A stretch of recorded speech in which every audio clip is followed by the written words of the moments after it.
So this is a trial we've called the intolerance trial, and the rationale for the trial is that in clinical practice, about half of the discontinuations of drugs for drugs like ibrutinib or Umbralisib have been due to a toxicity or an AE.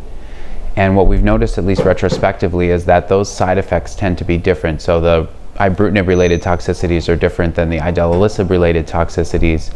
And from a retrospective study that we did, we noticed that in practice, when patients are switched from ibrutinib to Idela or Idela to ibrutinib, in the setting of intolerance, you could maintain that response without having to switch to another agent.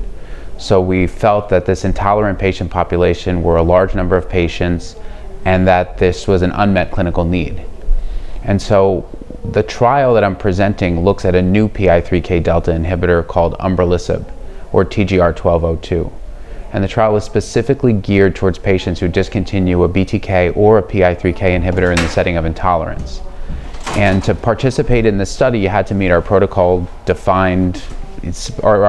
specified definition of intolerance, which essentially was any patient who had 2 or more toxicities that were grade 2 or higher due to a drug, like ibrutinib, for example, were intolerant. 1 or more grade 3 or 4 toxicity, non-heme, for example.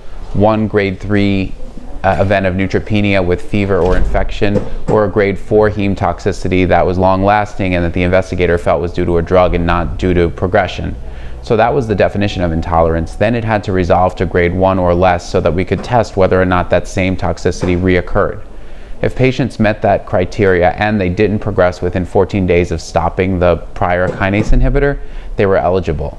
And they were treated with Umbralisib at a dose of 800 milligrams once per day.